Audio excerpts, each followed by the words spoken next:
Hi everyone, as I had promised you कि next 7 days में 7 videos के through हम सारे इंडियन इकोनॉमी से related current affairs CAPF, CSC, CDS prelims 2026 के लिए कवर करने वाले हैं।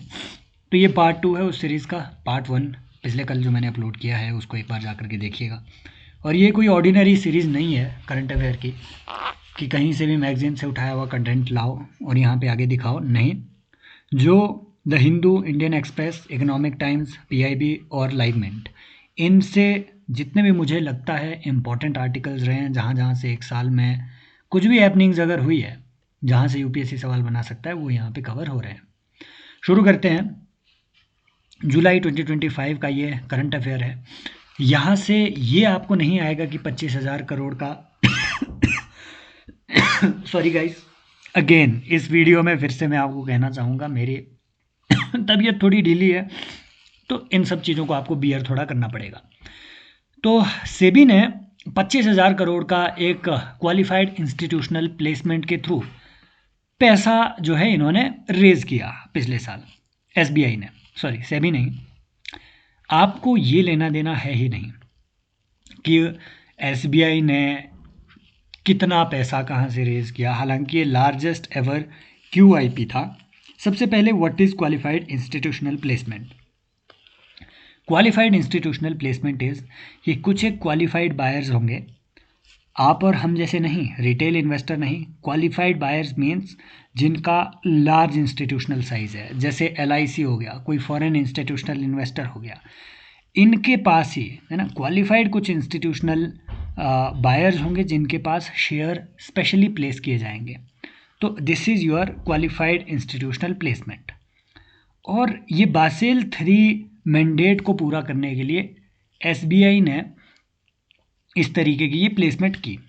ये ना सिर्फ बासेल 3 मैंडेट के लिए किया गया, एक और कारण था इसका, वो ये कि इंडिया में जितने भी मेजर बैंक्स हैं, मोस्ट ऑफ द सरकारी बैंक, इसमें गवर्नमेंट ओनरशिप बहुत सारे बैंकों में 75% से भी ज़्यादा है।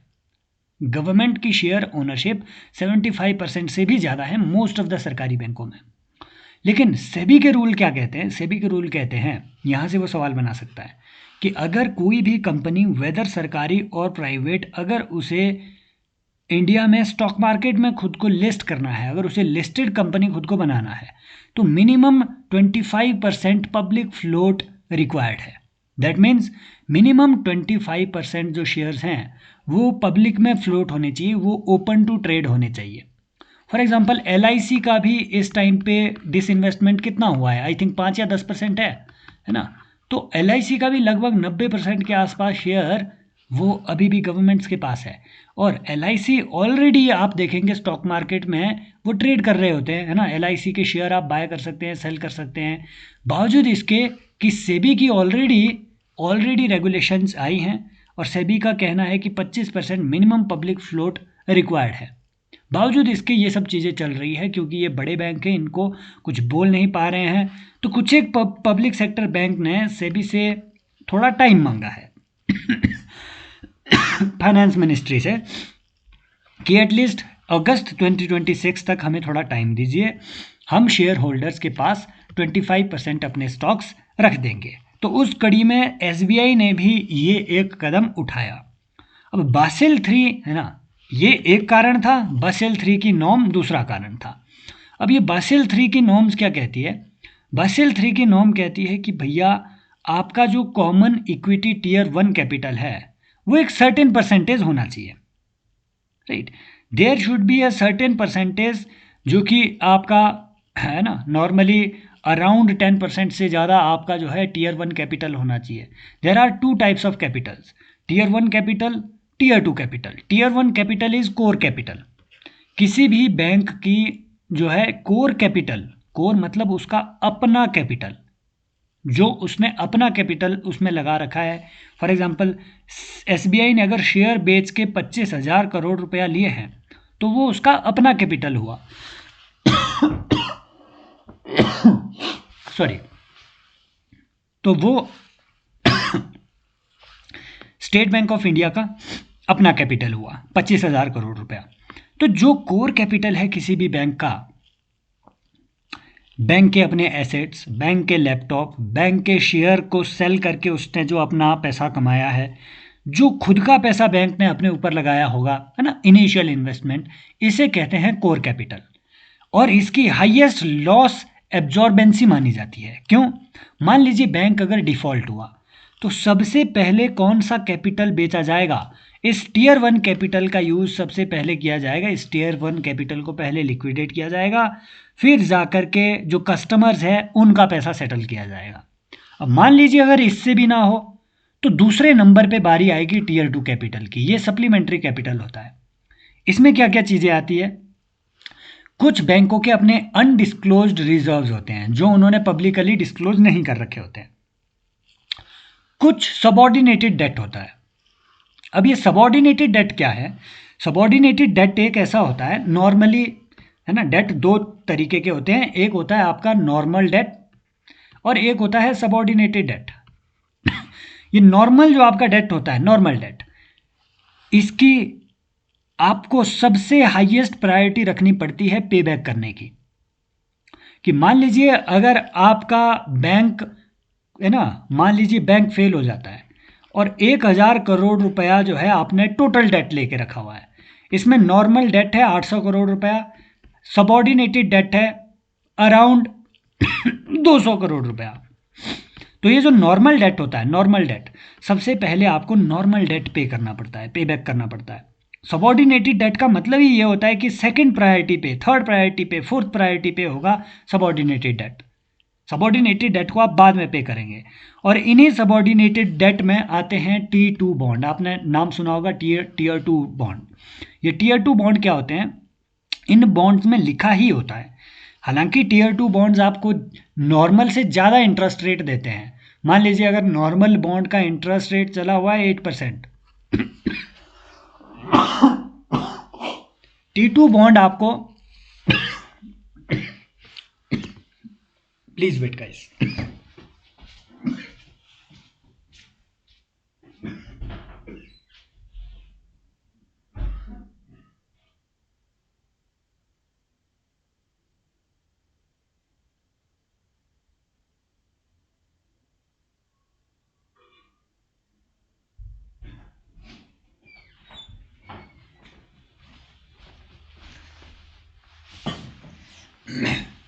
एक्चुअली मौसम एकदम से चेंज हुआ है तो उस करके काफ़ी लंबे टाइम से तबीयत थोड़ी खराब। एक तो अप्रैल मंथ ही ऐसा है, अप्रैल फूल 1 अप्रैल को आना होता है। ऑपरेशन सिंदूर अप्रैल में होगा, धोखा लगेगा 2025 में कि प्री नहीं हो रहा है, उतने में प्री हो जाता है। ईरान और अप्रैल में, ऊपर से, है ना, अभी इस्लामाबाद में डायलॉग हो रहा है अप्रैल में, सारे मीडिया वालों का उधर फोकस है ना। बीमारी अप्रैल में, अप्रैल इज डेड मंथ। तो छोड़ते हैं हम, कहाँ पहुंचे थे? टीयर टू बॉन्ड पे आए थे हम। तो टीयर टू बॉन्ड एक तरीके का सबऑर्डिनेटेड डेट ही होता है, मैं ये कहना चाह रहा था। क्यों? टीयर टू बॉन्ड एक ऐसा बॉन्ड होता है जिसमें लिखा होता है कि भाई बैंक की कोई गारंटी नहीं है। मान लीजिए आपने किसी भी, मान लीजिए आपने एसबीआई का टीयर टू बॉन्ड खरीद लिया, तो उस बॉन्ड में लिखा हुआ है कि बैंक की कोई गारंटी नहीं है कि वो आपको पैसा वापस देगा। और ये परपीचुअल बॉन्ड होते हैं, टिल परपीचुअटी। बैंक का मन करेगा तो वो आपको, है ना, तो वो आपको बॉन्ड का पैसा वापस करेंगे। बैंक का मन करेगा तो वो अपना कॉल ऑप्शन एक्सरसाइज करेंगे, मीन्स अपने ही इशू किए हुए बॉन्ड आपसे बाय बैक करेंगे। मन नहीं करेगा ना तो 40 साल तक, 50 साल तक, 60 साल तक, 70 साल तक बॉन्ड चलते रहेंगे, चलते रहेंगे। लेकिन इन बॉन्ड्स में नॉर्मली इंटरेस्ट ज़्यादा होता है, 11%, 12%, 13%। ये थोड़ा ज़्यादा आपको इंटरेस्ट पे कर देंगे, इसलिए बायर्स इनको बाय कर लेते हैं, टीयर टू बॉन्ड्स को भी, राइट। तो वो ऑब्वियस बात है, अगर 100 रुपये आप इन्वेस्ट कर रहे हैं तो 12% इंटरेस्ट के हिसाब से वैसे ही आप 10-12 साल में अपना पूरा कैपिटल तो वहीं से लाए जा रहे हैं, है ना। कई बार 40-50 साल तक आपका टीयर टू बॉन्ड चल पड़ता है। तो this is your tier two capital. Tier two capital और tier two bond, I hope आपको समझ आ गया होगा क्या है ये एक सप्लीमेंट्री कैपिटल होते हैं। अगर कोर कैपिटल से भी आपका कोई लोन सेटल नहीं होता है बैंक का। मान लीजिए आपने बैंक में 1,000 रुपया डाला हुआ है, बैंक फेल हो जाता है, अगर कोर कैपिटल से भी आपका 1,000 रुपया बैंक वापस नहीं कर पाता है, तो उसके बाद टीयर 2 कैपिटल को वो जो है टैप करेगा और आपका पैसा वापस देगा। This is about tier 2 capital, tier 1 capital, SEBI के गाइडलाइंस एटसेट्रा। आगे आते हैं, सबसे इंपॉर्टेंट एक काम हुआ है, एयू स्मॉल फाइनेंस बैंक को पहली बार इंडिया में मिला है यूनिवर्सल बैंकिंग लाइसेंस। सवाल यहाँ से वो ये बनाएगा कि क्या सच में पहली बार ये हुआ है या नहीं हुआ है, क्या सच में ये पहले, एक कॉल भी अभी ही आनी होती है, तो क्या सच में ये पहली बार हुआ है ना? तो yes, AU small finance bank पहला ऐसा बैंक बना है जिसे इंडिया में यूनिवर्सल बैंकिंग लाइसेंस मिला है। What is a universal bank? ये यूनिवर्सल बैंक ऐसे बैंक होते हैं जिनके पास कई, है ना, कई एक साथ में ये कई काम कर रहे होते हैं। इंश्योरेंस कंपनी का भी काम, एक एनबीएफसी का भी काम ये साथ में कर रहे हैं, बैंकिंग लाइसेंस भी इनके पास है, पेमेंट बैंक का भी ये साथ में काम कर सकते हैं। मतलब मल्टीपल बैंकिंग स्ट्रीम्स में अगर ये काम कर रहे हैं, ऑनलाइन डिजिटल बैंकिंग, है ना, स्मॉल फाइनेंस बैंक, ये सारी काम अगर कोई बैंक कर रहा है उसे हम कहेंगे universal bank. AU small finance bank को पहली बार 2025 में ये लाइसेंस मिला था। हालांकि स्मॉल यूनिवर्सल बैंकिंग लाइसेंस की गाइडलाइंस जो है, ऐसा नहीं है कि अभी आरबीआई ने अलाउ किया, 2017 में ऑलरेडी गाइडलाइन आ चुकी थी इसके लिए, लेकिन लाइसेंस अब जाकर के मिला है किसी को। अब कौन ऐसा बैंक है जो कि यूनिवर्सल बैंकिंग लाइसेंस ले सकता है? इसके लिए आरबीआई ने कुछ एक वो अपने, है ना, कुछ एनबीएफसीज को भी अलाउ किया है कि आप बैंकिंग लाइसेंस ले सकते हैं, यूनिवर्सल बैंकिंग लाइसेंस, लेकिन उसके लिए कुछ क्राइटेरिया रखा है, आपको याद नहीं करना है। ये पता होना चाहिए कि क्या सारे बैंक्स, कोई भी जाकर के बैंक अप्लाई कर देगा? नहीं, क्राइटेरिया रखा हुआ है, सिंपल बात। एज का क्राइटेरिया आप रख सकते हैं कि बैंक 10 साल से ज़्यादा का ही होना चाहिए तभी। दूसरा कि वो कोई कॉरपोरेट हाउस होल्ड का बैंक ना हो, कोई कॉरपोरेट हाउस होल्ड आकर के खुद की कोई, है ना, जैसे मुथूट फाइनेंस हो गया, किसी एक कंपनी, किसी एक कॉरपोरेट हाउस होल्ड का ही कोई फाइनेंस का, मान लो स्मॉल फाइनेंस बैंक, किसी बड़े कॉरपोरेट, अडानी ने मान लो अपना स्मॉल फाइनेंस बैंक खोल दिया, जो कि वो कर भी सकता है, फिर 10 साल हो गए, तो कोई कॉरपोरेट हाउस का बैंक जो कि बहुत ज़्यादा लिंक्ड हो कॉरपोरेट हाउस से, वो जाकर के यूनिवर्सल बैंकिंग लाइसेंस नहीं ले सकता है। सिंपल बात यह है। ज़रूरत क्या पड़ी हमें यूनिवर्सल बैंकिंग लाइसेंस की? भाई हमें नेशनल इंफ्रास्ट्रक्चर पाइपलाइन पे काम करना है, 111 लाख करोड़ की ये पाइपलाइन है, इसके लिए हमें फंडिंग चाहिए, फाइनेंसिंग चाहिए।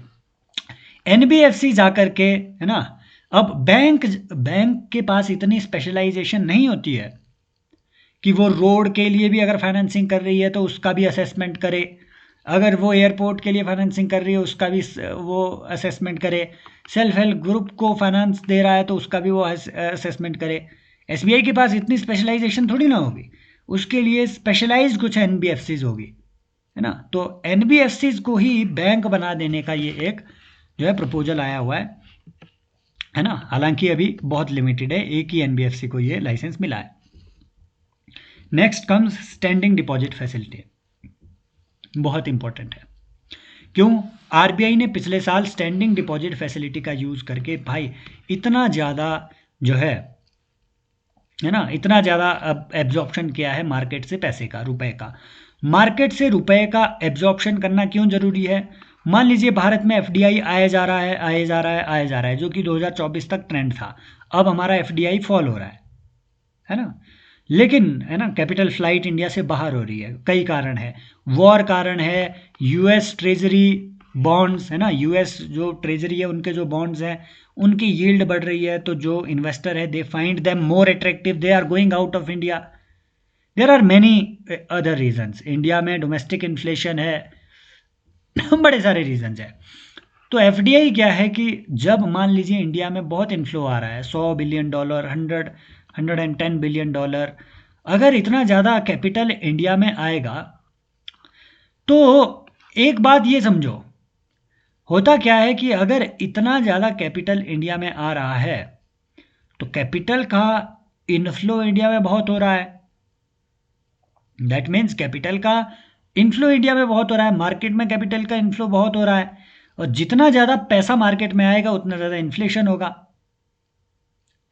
दूसरी बात कि ये जो 100 बिलियन डॉलर इंडिया में इन्वेस्ट करना चाह रहा है यूएस का इन्वेस्टर, ये इंडिया में डॉलर थोड़ी ना लाएगा। इंडियन स्टॉक मार्केट में या फिर इंडियन कंपनियां डॉलर लेगी क्या? इंडिया में तो रुपया लगेगा। तो फॉरेन एक्सचेंज में रुपए की डिमांड बढ़ेगी, तो आरबीआई क्या करेगा? वो थोड़ा रुपया छोड़ देगा मार्केट में, रुपया छोड़ देगा मार्केट में, रुपया छोड़ देगा मार्केट में। रुपया छोड़ देने से अगेन इस पूरे लूप के टाइम पे मार्केट में जो रुपीज़ है, रुपीज़ का इन्फ्लो बढ़ गया, उससे उससे क्या हो जाएगा? उससे इन्फ्लेशन भी बढ़ जाएगा। जितना ज़्यादा कैपिटल उतना ज़्यादा इन्फ्लेशन, उतना ज़्यादा इन्फ्लेशन। उसको रोकने के लिए मनी का एब्जॉर्प्शन बार बार करते रहना पड़ता है। और एक तरीका होता है कि बैंकों के पास जो पैसा पड़ा हुआ है एटलीस्ट उनसे तो हम मनी ले लें, एक्सेस जो मनी उनके पास पड़ा हुआ है वो तो ले लें, ताकि वो जो है इररिस्पॉन्सिबल लैंडिंग ना करने लग जाए। हर किसी को लोन दे देंगे, उससे फिर डिमांड बढ़ेगी, फिर इन्फ्लेशन बढ़ेगा। इररिस्पॉन्सिबल लैंडिंग को रोकने के लिए कुछ ना कुछ एब्जॉर्प्शन का मैकेनिज्म आरबीआई रखता है। पहले होता था reverse repo rate, triple R, reverse repo rate. लेकिन इसकी खामी क्या थी? इसकी खामी ये थी कि जब भी कोई बैंक रिवर्स रेपो रेट के तहत आरबीआई के पास अपना पैसा रखता था, जब भी कोई बैंक रिवर्स रेपो रेट के तहत आरबीआई के पास अपना पैसा रखेगा, आरबीआई को जो है ना, ये क्या कहते, आरबीआई को उतना ही ज़्यादा वो क्या कहते कोलेट्रल देना पड़ता था, गवर्नमेंट सिक्योरिटी देनी पड़ती थी।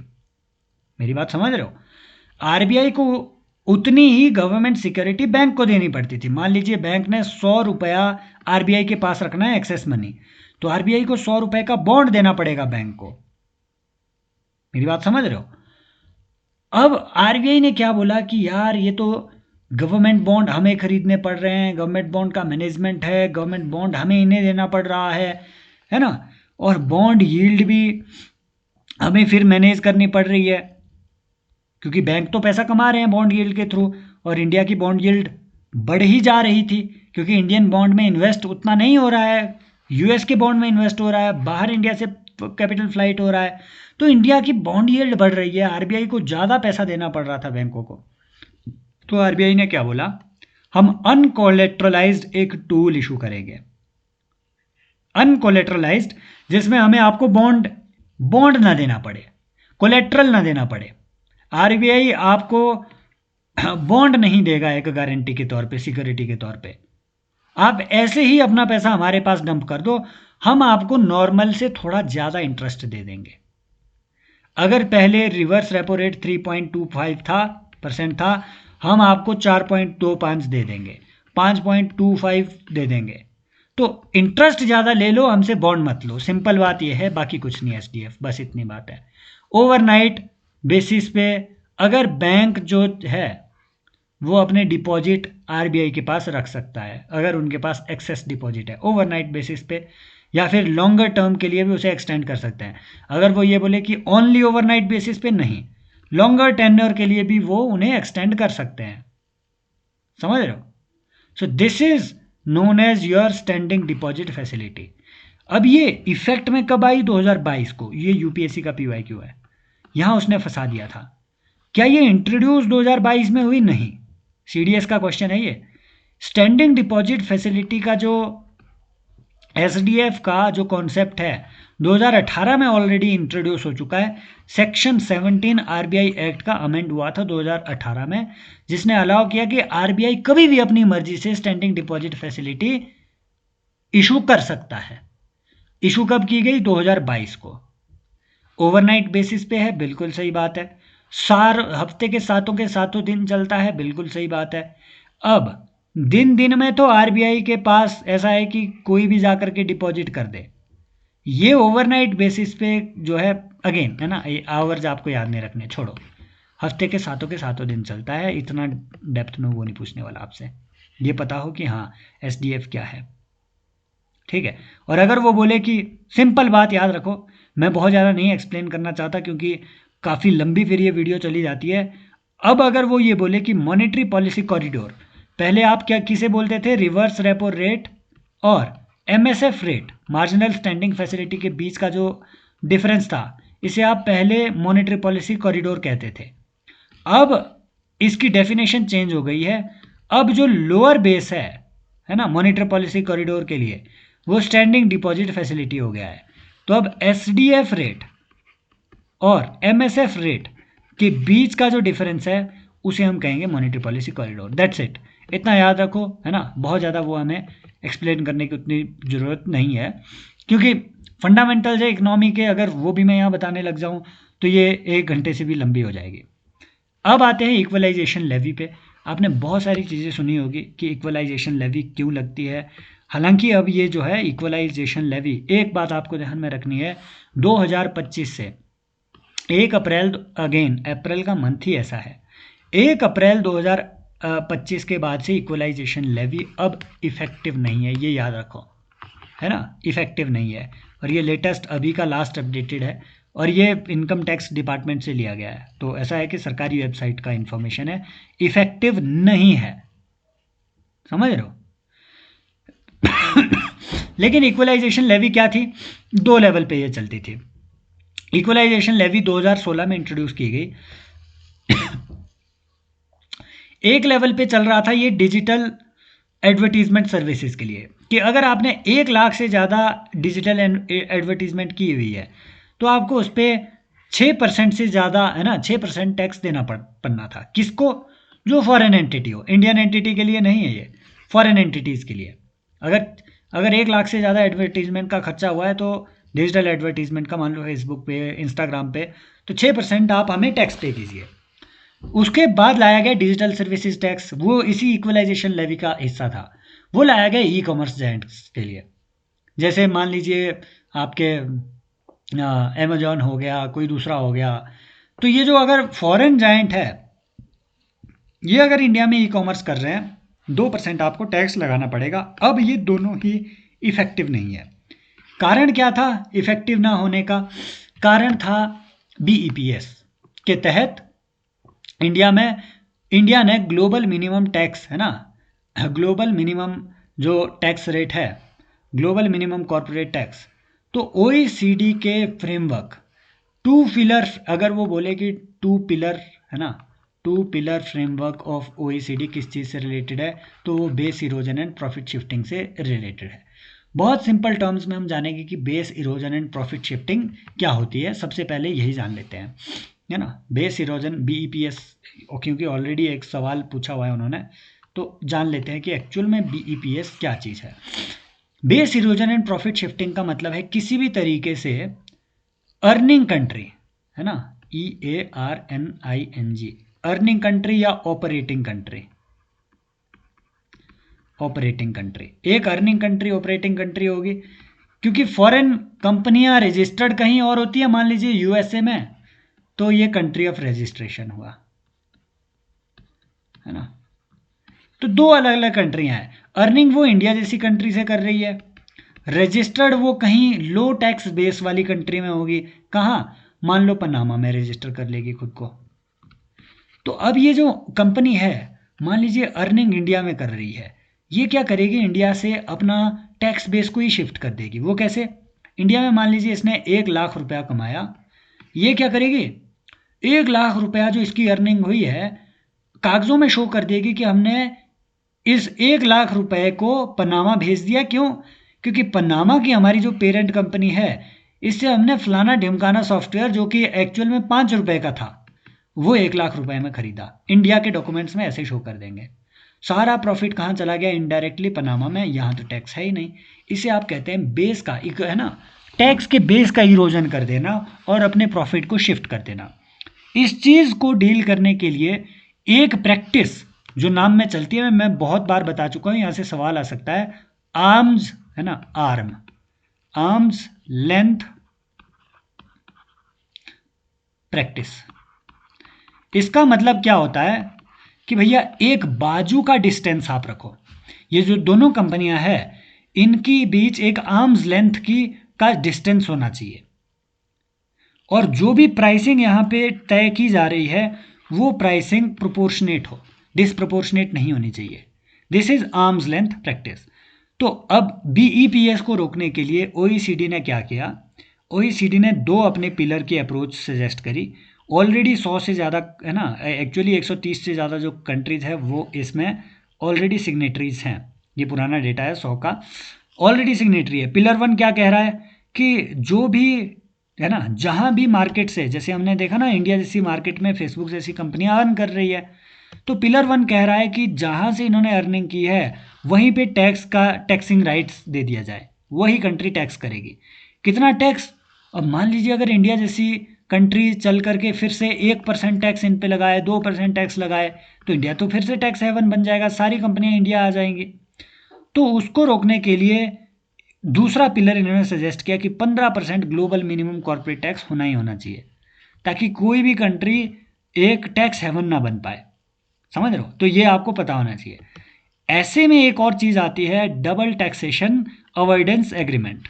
बहुत सारी कंट्रीज के बीच में DTAA होता है, डबल टैक्सेशन अवॉइडेंस एग्रीमेंट, कि कोई फेसबुक जैसी कंपनी है, यूएसए भी उसे टैक्स करेगा, इंडिया भी उसे टैक्स करेगा, ऐसे तो उसे डबल टैक्स पे करना पड़ रहा है। इसी चीज़ को रोकने के लिए दोनों कंट्रियां आपस में एक DTAA साइन करेंगी, जो कि आई थिंक इंडिया और यूएसए के बीच अभी साइन नहीं है। इंडिया मॉरिशस के बीच में है, सिंगापुर में है ना। डबल टैक्सेशन अवॉइडेंस एग्रीमेंट एक ऐसा ही एग्रीमेंट होता है कि कोई कंपनी को दो अलग अलग कंट्रीज़ में टैक्स अपना पे ना करना पड़े।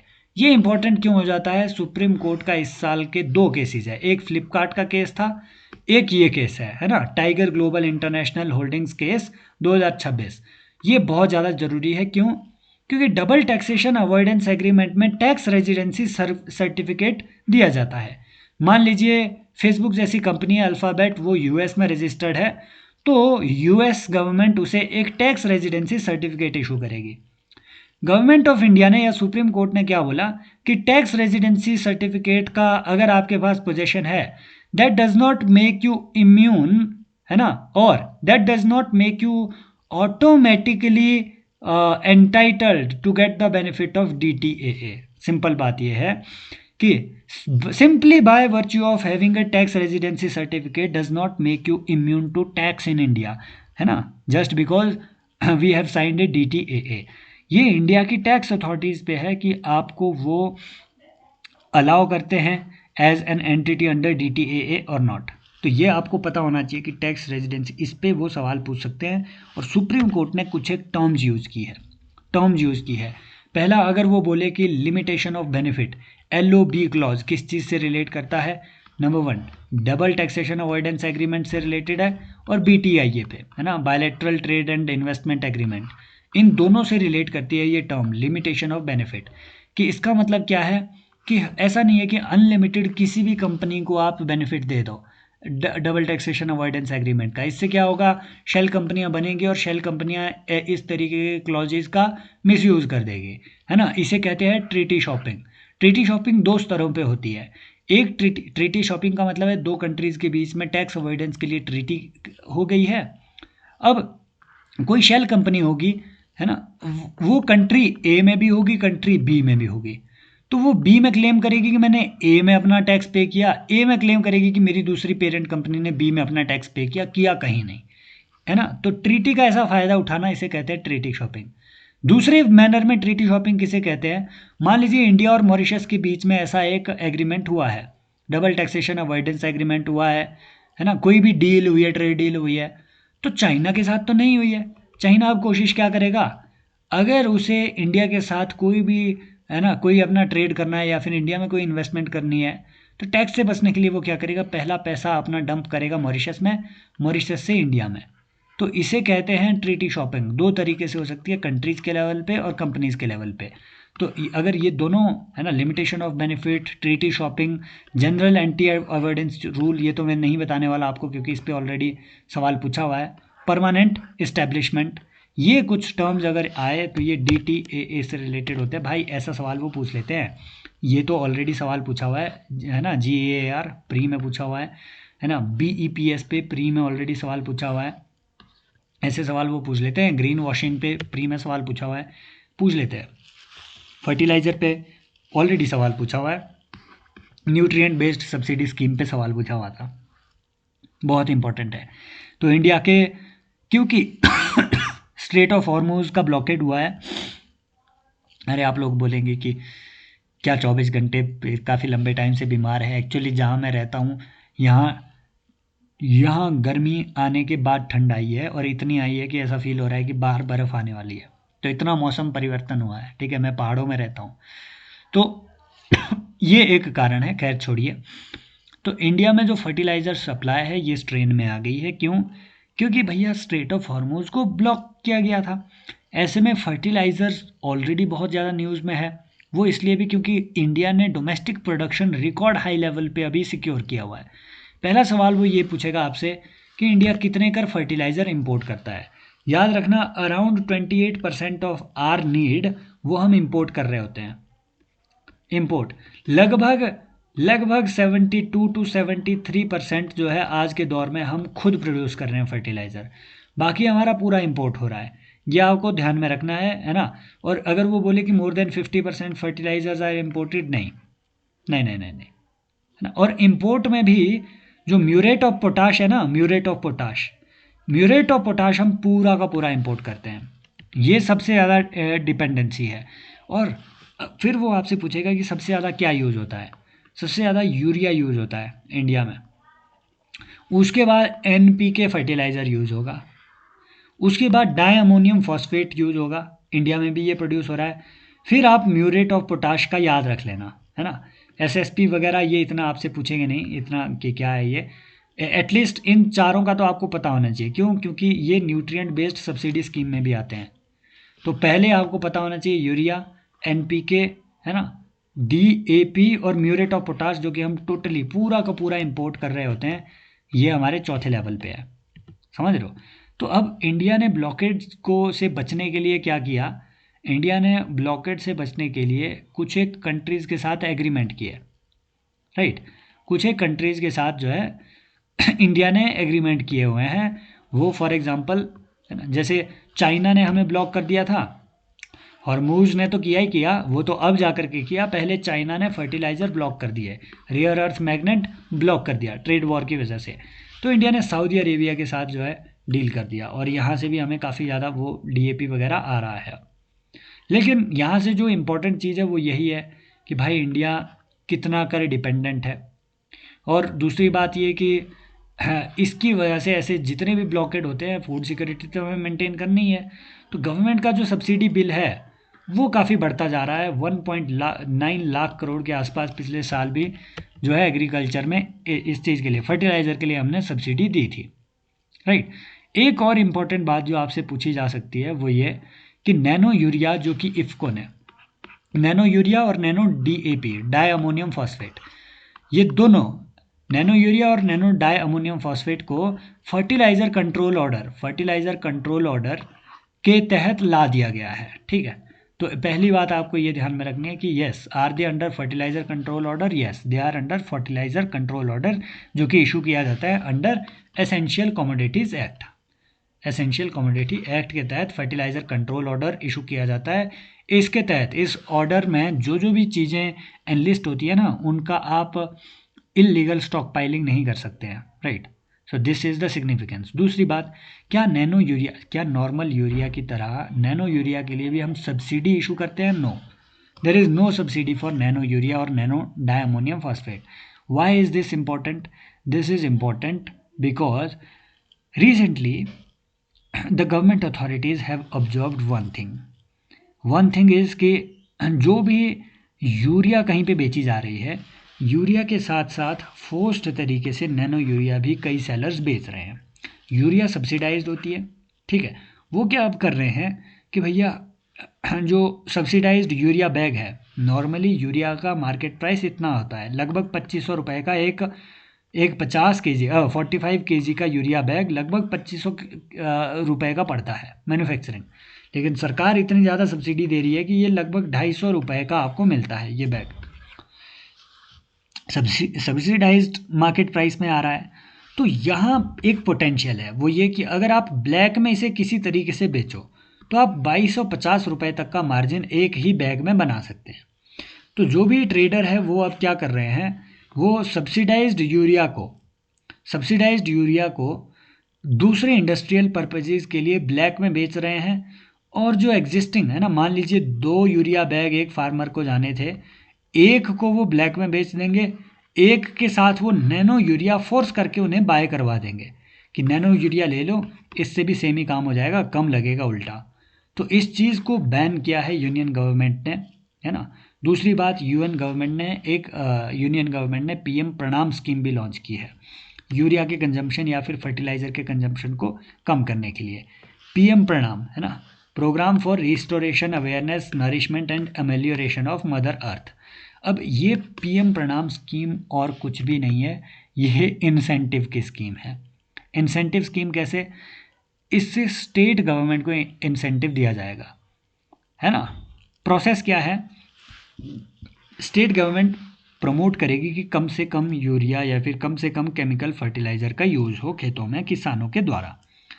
अब स्टेट गवर्नमेंट का ये जो एक्शन है, जिस भी तरीके से स्टेट गवर्नमेंट ने जो है ये प्रमोट किया, ऐसी प्रमोशन के बाद सेंटर बाद में कैलकुलेट करेगा कि कितना कर यूरिया का डिमांड या कितना कर केमिकल फर्टिलाइज़र की डिमांड उस स्टेट में कम हुई है। जितनी कम हुई है उसके अकॉर्डिंग जो है 50% of calculated subsidy directly state government को चली जाएगी। मान लीजिए 200 टन यूरिया की कम खपत हुई है, तो वो 200 टन में जितनी सब्सिडी जानी थी ना यूनियन गवर्नमेंट की, उसका 50% सीधा स्टेट गवर्नमेंट के खाते में चला जाएगा एज एन इंसेंटिव। ठीक है, तो ये चीज़ें हैं। और ऑलरेडी 14 स्टेट्स ने 1.5 मिलियन जो टन है ये कंजम्पशन कम कर दी है। सवाल ये भी नहीं है, सवाल यहाँ से उन्होंने एक बार बनाया था, ऑलरेडी देखो यहाँ से पूछा हुआ है कि न्यूट्रिएंट बेस्ड सब्सिडी स्कीम किसे दी जाती है और ओवरऑल सब्सिडी किसे दी जाती है। तो एक्चुअल में आपको ये याद रखना है कि यूरिया जो है, यूरिया में पर बैग सब्सिडी दी जाती है। पर बैग सब्सिडी, जैसे हमने देखा ब्लैंकेट सब्सिडी है भाई यूरिया में, 2500 के आसपास का 45 केजी का आपका एक बैग पड़ रहा है, लेकिन वो लगभग 250 रुपये के आसपास मिल रहा है आपको। So this is about urea subsidy. ये ब्लैंकेट सब्सिडी है, आप इसे कह सकते हैं कि ओवरऑल पर बैग सब्सिडी है। लेकिन क्या सारे फर्टिलाइजर्स में हम ऐसी ही सब्सिडी देते हैं? नहीं। बाकी के जो फर्टिलाइज़र है, जैसे NPK हो गया, NPKS है ना, सल्फर, और डाई अमोनियम फॉस्फेट हो गया, म्यूरेट ऑफ पोटाश हो गया, इनमें जितना न्यूट्रिएंट लग रहा है, for example di ammonium phosphate में जितना फॉस्फोरस लग रहा है उसकी सब्सिडी मिलेगी, जितना पोटाश लग रहा है उतनी सब्सिडी मिलेगी, जितना नाइट्रोजन लगा है, जितना फॉस्फोरस लगा है, जितना कैल्शियम ये पोटाश लगा है, जितना सल्फर लगा है, इसके हिसाब से, इन न्यूट्रिएंट्स के हिसाब से आपको जो है सब्सिडी मिलेगी पर केजी। इसे आप कहते हैं न्यूट्रिएंट बेस्ड सब्सिडी। ये ओवरऑल ब्लैंकेट सब्सिडी नहीं है ना। तो याद रखना है, ओवरऑल सब्सिडी मिल रही है किसे? यूरिया को। न्यूट्रिएंट बेस्ड सब्सिडी बाकी इन सारे जितने भी ये है आपके, बस ये यूरिया का एनोमली हो गई। देखिए, हमारा एक बहुत ही कॉम्प्रिहेंसिव PYQ रिसर्च इनिशिएटिव चलता है। आप UPSC के किसी भी एग्ज़ाम के लिए या स्टेट PCS के लिए तैयारी कर रहे हैं, आपको कुछ नहीं करना है, पूरे PYQ के थ्रू आप जो है पूरा अपना सिलेबस यहाँ रिवाइज कर सकते हैं करंट लिंकेजेस के साथ, है ना।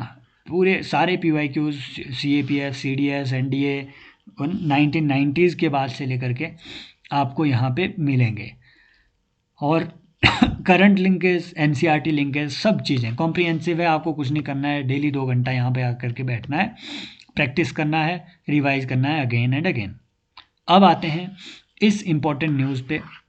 इंडिया ने पहली बार अपनी एक मैरीटाइम NBFC लॉन्च करी है, सागरमाला फाइनेंशियल कॉरपोरेशन। इसका काम क्या है? सिंपल, इतना कर आपको ध्यान में रखना है। देखो, सवाल अगर वो यहाँ से बनाएगा ना, इतना कर बनाएगा कि ये क्या 2020 में शुरू हुई? नहीं, 2025 में हुई है ना। और क्या ये सच में पहली है? हाँ, ये पहली एक मैरीटाइम NBFC है dedicated for developing maritime infrastructure in India. और इसने 8,000 करोड़ के लोन अभी तक दे भी दिए हुए हैं, है ना। कुछ ऐसे जैसे गोवा शिपयार्ड लिमिटेड को दे दिया है, है ना, ड्रेजिंग कॉरपोरेशन ऑफ इंडिया को, ये बेसिकली मैरीटाइम इंफ्रास्ट्रक्चर को डेवलप करने के लिए डेडिकेटेड लोन देंगी, बाकी इसका कुछ भी आपको लेना देना नहीं है।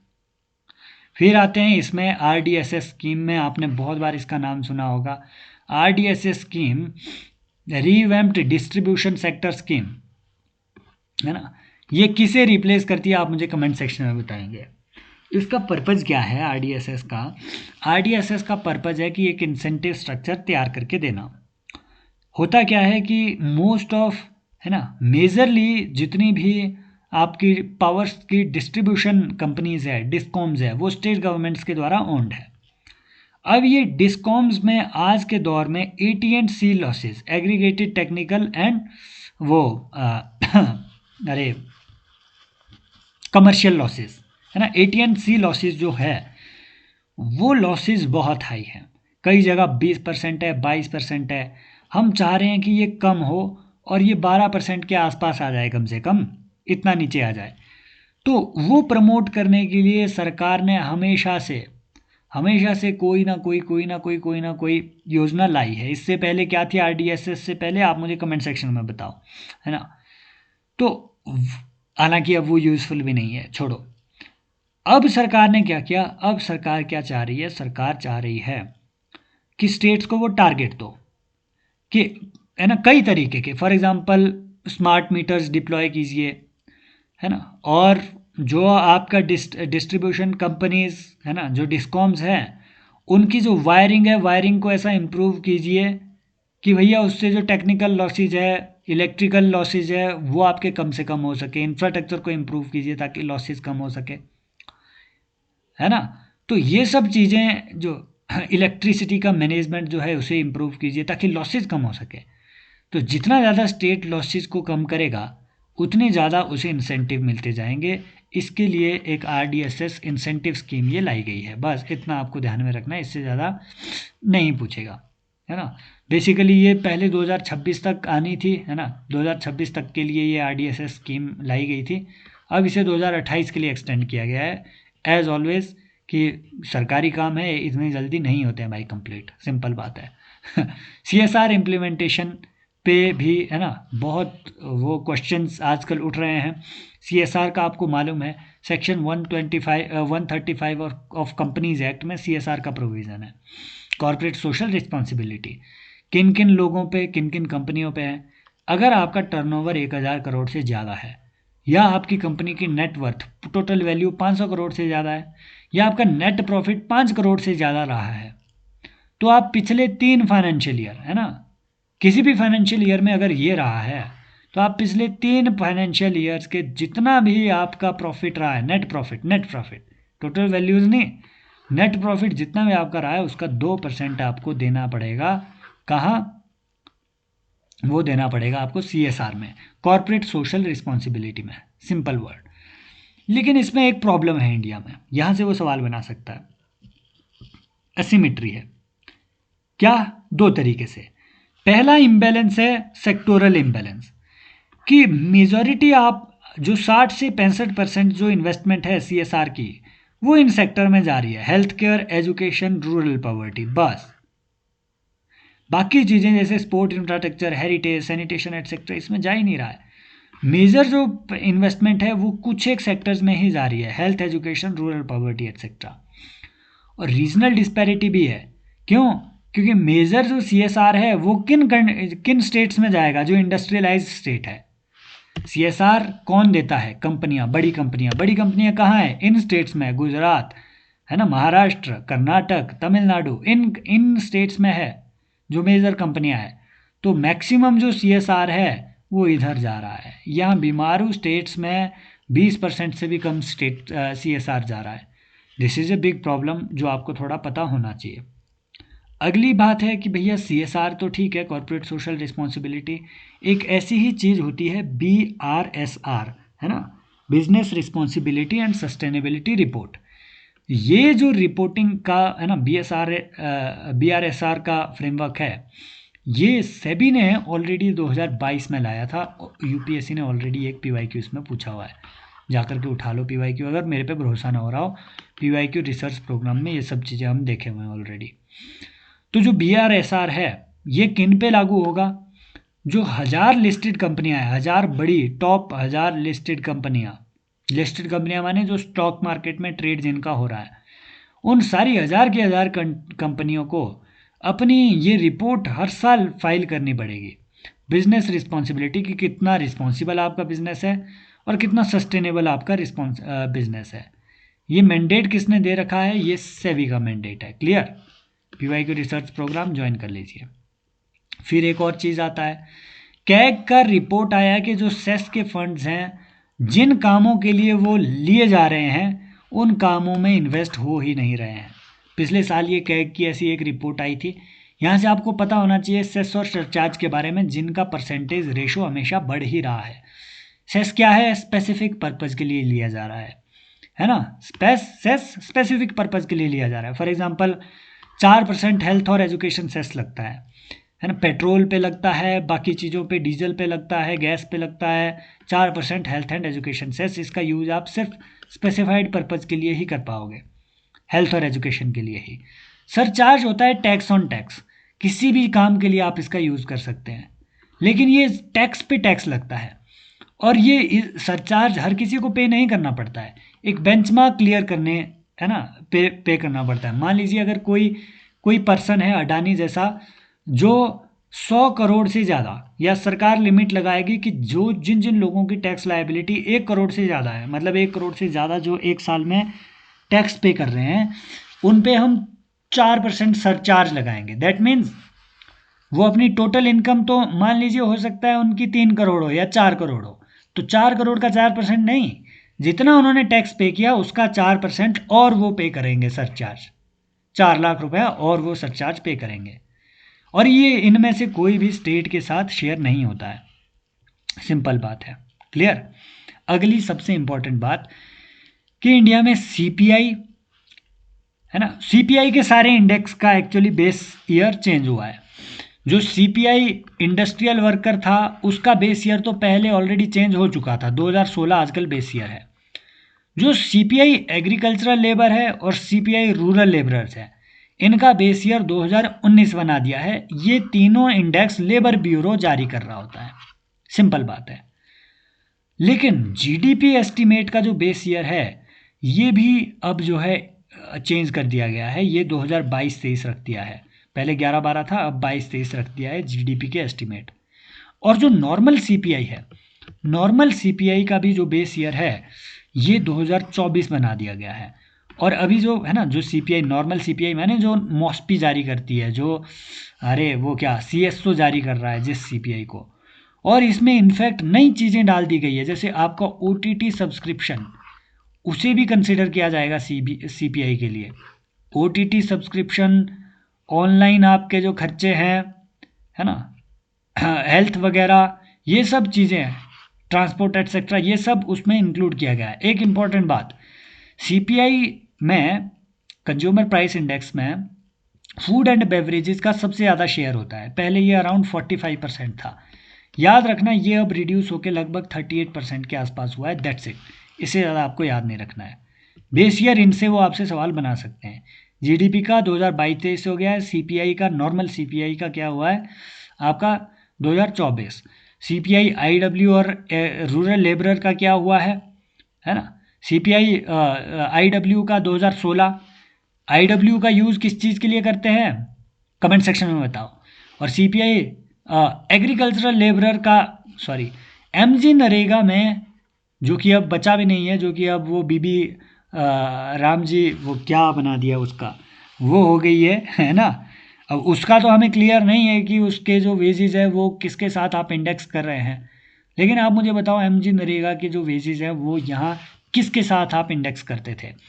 यहाँ से कॉन्सेप्चुअल सवाल एक वो ये पूछेगा, जो मैं भूल जाने वाला था, वो ये कि ठीक है ना, ये सब चीज़ें हम देख लिए ऑलरेडी। वो ये कि जो इन्फ्लेशन इंडेक्सिंग और वेजेस है, inflation indexing of wages, conceptual सवाल ये है, ये हम क्यों करते हैं, वाई? क्या इससे इन्फ्लेशन बढ़ने के साथ वेजेस बढ़ते हैं? नहीं, वेजेस तो बढ़ेंगे ही बढ़ेंगे, वो तो नो डाउट, लेकिन कि हाँ, क्या इससे इन्फ्लेशन बढ़ने के साथ साथ आपकी जो रियल इनकम है, real income, real disposable income है ना, ऐसे बनाते हैं, क्या रियल डिस्पोजेबल इनकम बढ़ती है? नहीं बढ़ती है। क्या घटती है? नहीं घटती है। इन्फ्लेशन इंडेक्सिंग ऑफ वेजेस हम इसीलिए करते हैं कि जितना इन्फ्लेशन बढ़ रहा है उतने आपके वेज भी बढ़े। क्यों? क्योंकि इन्फ्लेशन से आपका अगर अभी 100 रुपया अगर आपकी वेज थी, अगर 4% इन्फ्लेशन होता है तो 4% ये डिप्लीट हो रही है आपकी अभी की वेज। तो ये इफेक्टिव वैल्यू इसकी 96 रुपीज़ रह रही है।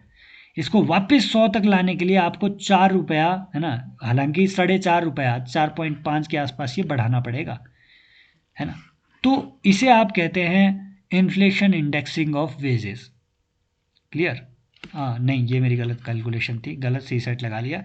तो 4 रुपया आपको बढ़ाना पड़ेगा ना, जितना इन्फ्लेशन हो रहा है उतना बढ़ाना पड़ेगा। लेकिन इससे क्या इफेक्टिवली आपके हाथ में ज़्यादा पैसा आ रहा है? नहीं, डिप्लीटेड पैसा आ रहा है एक्चुअली आपके हाथ में, लेकिन रियल वैल्यू इन्फ्लेशन इंडेक्सिंग से आप मेंटेन करते हैं, स्टेटस को मेंटेन करते हैं किसी भी तरीके के इंडेक्सिंग से। So that's it for today, है ना। अगेन 5 वीडियो और बचती है, 5 वीडियो इसकी और आएगी, डेली आ रही है। ये मैंने आज रात में रिकॉर्ड की है, डोंट वरी, अगर कभी दिन में ना आए तो रात को आएगी ज़रूर, लेकिन आएगी डेली, लगभग डेली, है ना। सॉरी फॉर दैट खांसी इन द बिगनिंग। और कमेंट सेक्शन में आप ज़रूर बताइए कैसे आपको ये सेशंस लग रहे हैं, अपने दोस्तों के साथ शेयर कीजिए, right. If you like this sessions, thank you so much, take care, bye bye, as always love you all, bye.